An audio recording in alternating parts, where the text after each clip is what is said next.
Will you join me today at the wheel of something big, British and austere, a 1955 Wolseley 690.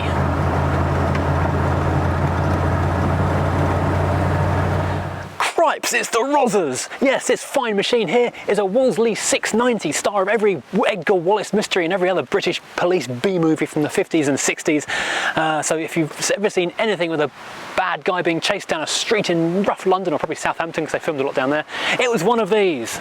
The 690 was announced in October 1954 at the London Motor Show, and it replaced the 680 as the flagship of the Wolseley range. This particular car is a Series 1 1955 car, and you can tell that by the gear shift and a different rear suspension. This was designed by Gerald Palmer, one of the British design greats of the post-war years. He was also responsible for things like the MG Magnet ZA, and if you look at it from this kind of swoopy bonnet angle, you can really see his design influence there. I can also see a little bit of Mercedes pontoon in it as well. You can also see how much he was influenced by the Lancia Aurelia. Interestingly, he also went on to design the Vauxhall Viva and Victor after he left. He was ousted by Alec Izagunis, or they ousted him in favour of Alec Izagunis. You'll notice the front of this car has virtually nothing in common with the Vauxhall Victor or Viva, so I guess he had a bit of a change of style and direction later on when he moved to Vauxhall after BMC. This is a fabulously long bonnet with these amazing curves in the front wings. A few interesting design notes around the front. First of all, this enclosed panel behind the bumper and below the side lights. So instead of having just an open air area, we've got the bodywork appearing to continue. So it's not actually a fully fendered enclosed bumper, but it is partially kind of wraparound. Then of course we've got this badge, the light up Wolseley badge. Oh, we might say Wolseley a bit in this, it's much easier to say Wolseley than Wolseley. But yeah, this car, as everyone knows, was a favourite with the cops, and if you saw this little third glow in your rearview mirror and you've been up to no good, you better worry. Also worth bearing in mind, a little curiosity with this little badge here, 690 script. When we look at the boot of the car in a second, just remember that. But first of all, let's have a look under the bonnet. Now this big lump is the BMC C-Series 6-cylinder engine, 2.6 litres in fact, or more precisely 2,639 cc's. This was the first car to get this engine. It was obviously used in lots of other BMC cars later on, but this was the first to receive it.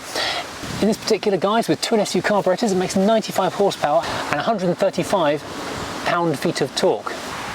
Now walking around the car, you do notice there's not much in the way of embellishment.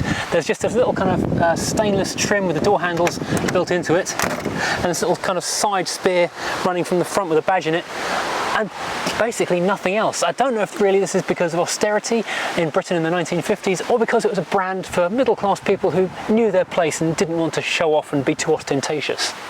I'm not quite sure on that really. Now remember that badge I mentioned? Script on the front, numbers on the back, 6/90 here. I can't think of any other cars that write their own name differently at either end of the vehicle. This is not just this one car, this is all of them. Trust me on this. Yeah, so a bit curious. It's a nice big curvy, very sort of Jaguar-esque rear end on the car. A nice bit of chrome on the back there. Curiously, as well as having indicators here, it does also have trafficators in the B-posts. Now to get into the boot, we've got a nice big twisty handle here. Whoop, there we go. Very heavy boot lid. Not a bad size. We've got my bag obviously, but also when I opened the boot up earlier, police plates. So I guess this has worked in TV or film as a police car at some point. They all have. In terms of space, it's relatively large. It goes back to about here, and it's not too shallow because the boot kind of comes out and turns quite late, so you've got a good box shape. You hear the echo, oh, in here. So the fuel tank, it does encroach, but you can put stuff on top of that, squeeze more in there if you want to. Yeah, quite a good sized boot really. Now, this was Wolseley's big flagship model, so it's quite spacious in here for a 50s car. This is not a bench seat as it may first appear. These are actually two separate seats which meet completely in the middle and can be moved independently, so it's actually two seats. The roofline comes down a really long way into the car, so actually the windscreen height is really low. So a bit like a Jaguar XF, it's a little bit claustrophobic in terms of your eye line hitting the top of the roof rail. Now, as I said, this is a car which was a little bit austere, a little bit knew its place. It was a car for someone who felt the Rover P4 was maybe a cut above their station in life. But at the same time, it's definitely better than a Ford or a Morris or a Vauxhall. This is a Wolseley after all. This is sort of posh-ish, nearly quite, almost just about, just kind of. So the materials we've got in here are good, but not as good as a P4, for example. So instead of wood and leather, we've got a mix of vinyl and Formica. Someone run and tell Wayne Hemingway. This is a very weird reference to an amazing Radio 4 documentary about 10 years ago when Wayne Hemingway documented the history of Formica. If you can find it online somewhere, it's a great listen. It's one of the greatest pieces of radio ever. Now, the dashboard was a bit of a shock when it first appeared. First of all, the modernity of the Formica and the vinyl coverings. The bright red of the dashboard matching the red of the seats in this particular car. But this grille, this massive cheese grater grille here for the radio speaker, that was very space age, very Thunderbirds and sci-fi before Thunderbirds was a thing. So, well, sci-fi was, but yeah. And bear in mind, so many of these were police cars. It actually looks like a perfect place for the police speaker to be hiding behind, ready for car 12, come in. Now, the instruments in this car are lovely and big and clear. The speedo goes up to 100 miles an hour. I believe the car itself actually goes up to 95. And looking at the colour of the dial, it doesn't look like it's backlit, but it looks like it's actually like the old radioactive glow-in-the-dark stuff. But to the right of that, we've got a 4-gauge dial with amps on the top left, then temperature, fuel and oil, all sort of crammed into that one little space. And left and right of that, we've got a tiny little glove hole here, and a big tea shelf here, ideal for a 1950s dainty cup of tea to be placed in there. Now, unusually for a 1950s car, the buttons have got labels on them, so they're all matching and virtually identical, little creamy white plastic pull toggles with little chromy embellishments at the top. Each one has got a single letter on the top to give you a clue as to what they might be. C is for choke, S is for start. Then none of them tell you whether you push or pull them. You have to find that out the hard way. W is for wipers, F is for flipped, if I know. L is for light. There's another W over here, which is a 2-stage pull out. So something beginning with W, that can be 2 levels of brightness or speed. Don't know. We'll figure that out later on. And it's a very nice little Smith's clock, very kind of square, very 1940s actually, really. A bit of a hark back to previous decades. And with the steering wheel is huge, tiny rimmed plastic. What's the name of the 1930s plastic with the horn push spring? Let's turn the ignition on and have a little. Wow, that's a proper 1950s police car horn. And the indicators are not one of these 2 little sticky things here. They're a little ring just here, which is indicating left and right, obviously. But then let's return briefly to this big sticky thing here. This is the gear shift. It's 4 on the tree, so it's 4-speed manual column shift, which is fairly easy to get used to be honest. And then down below, we've got obviously manual, so 3 pedals, and floor-hinged clutch and brake, which are a little bit weird to get used to, because normally we are used to kind of top-hinged ones these days, but a top-hinged accelerator. Radio here in the slot just here, and a little locked compartment glove box cubby thing just there. On the door, we really haven't got much. There's not even an armrest. There's just a door handle to get out, a window window down, little quarter light, and this little kind of wire pull thing with a plastic grip on it. So it really is very basic indeed. For a flagship luxury car, this is pretty basic stuff. Oh, I forgot to mention the demisters are here, tiny and hidden down behind the steering wheel, so it looks like it has got excellent demisting properties. Although I do know one particular writer friend who has told me stories that certain chief constables would have the heater hoses disconnected so that the patrolmen wouldn't get too comfortable in the cars on a cold night and not want to get out and chase criminals. I don't know if that's true or not. I suspect it might be.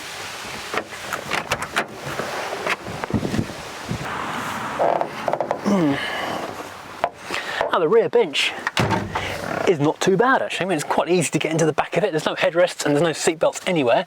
There's a nice big Art Deco light on both sides here in the back, and a little individual ashtray in the back of each seat for the rear seat passengers, and a nice big armrest in the centre, and interestingly, nice big armrest in the door as well. Front seat passengers don't get an armrest, rear seat passengers do. Who knew? The headroom is rather good actually, even though the roofline is a bit of a big bubble. It does the same thing at the back as it does at the front, where it kind of wraps around and becomes quite a small window. On the later Mark III cars, they actually made it into a wraparound rear window for much improved visibility. Alright, so starting the car up, flick it over to ignition on, or pull a bit of choke out, push the choke, push start, sorry, and we're away. Pull the W for wipers. It's not a very nice day today. Okay, so up into first, handbrake under the steering column off, and away we go.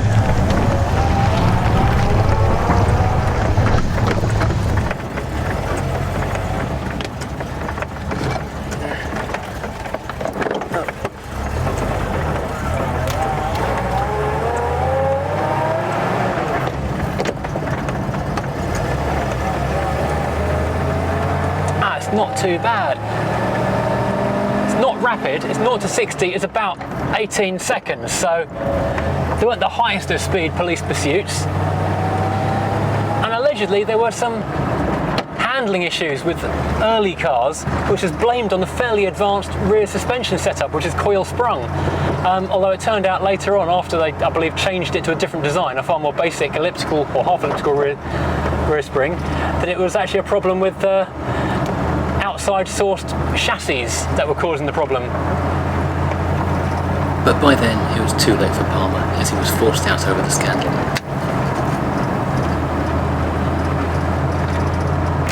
This car is currently for sale at Sussex Classics in Crawley Down in Sussex.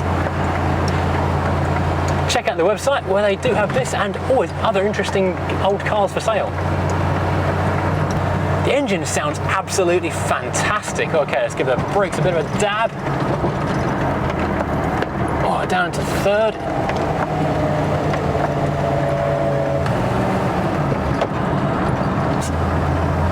Yeah, the engine is absolutely fantastic.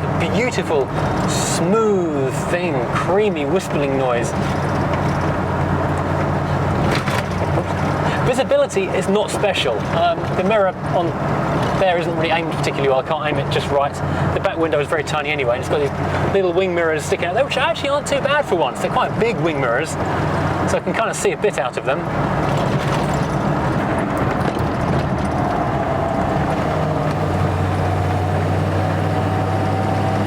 It does pull rather well. Later on in the Series 2 cars, they moved this from the column down to the right-hand side of the driver's seat, which is kind of a strange place to put it. But apparently those were less popular with the police because the gear linkage would actually shear sometimes if you were a bit too enthusiastic with it. Now, overall, they only built about 5,000 cars in total over all three series. And of which the police were definitely the biggest customer, because 10% of those went to the various police forces, 500 in total.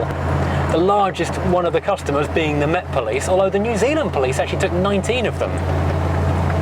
Now this is an astonishingly rare car now. Of those 5,000 cars, about 20 are left apparently. And although all of them claim to have been police cars, only one is documented as having been a Met car that I'm aware of.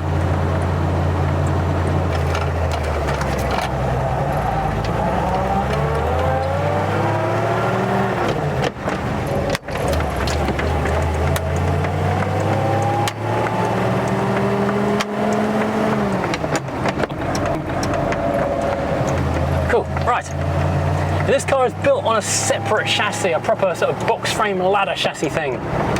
And it shares a lot of its underpinnings with the Riley Pathfinder. But although it's got the same chassis, mechanically it's the same, and the same shell is the same, externally only the doors and boot lid are actually the same car on top, so they look quite a lot different in reality. Cruising along, it's actually not too bad. Cruising along, it's actually rather smooth. A lot of wind noise today, but then a bit of a storm does seem to have blown up around us, so bear with.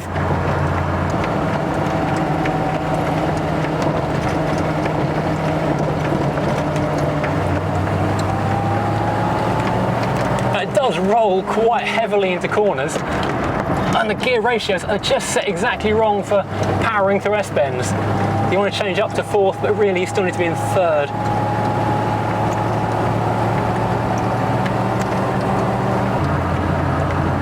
Engine, it's got a delicious truck-like grumble to it. It's rather fun.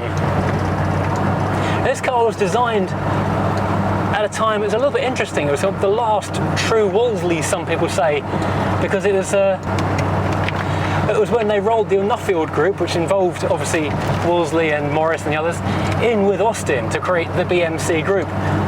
So this was in many ways the last of the last true independent Wolseley. It wasn't the last actual Wolseley, that was in 1975, that was a 1822 wedge.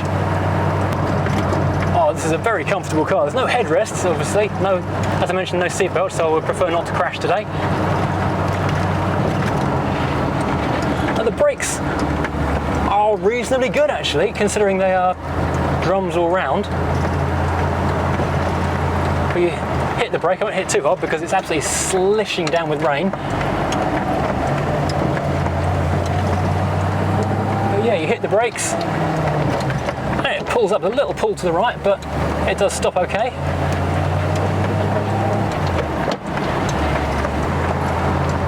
Now, this dash design, when it first came out, was so shocking at the time.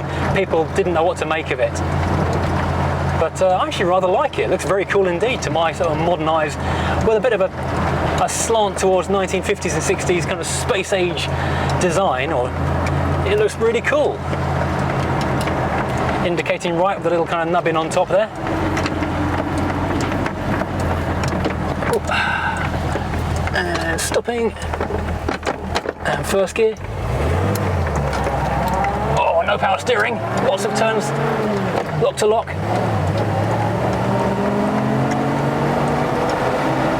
What a noise. Oh, can we further third gear? Yep.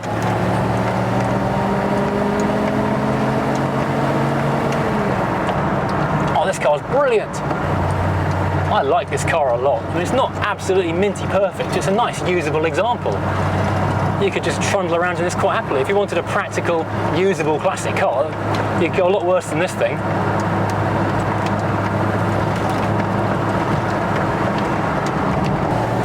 Oh, I'm nearly done for this drive. The rain's getting almost unbearably bad, so I'm going to call it a day for this drive before we get any wetter. Well, thank you for joining me today. I hope you've enjoyed this ride out in a lovely 1950s bit of Britishness. If you have, please hit like, please hit subscribe, and join me again next time for a ride out in something utterly different.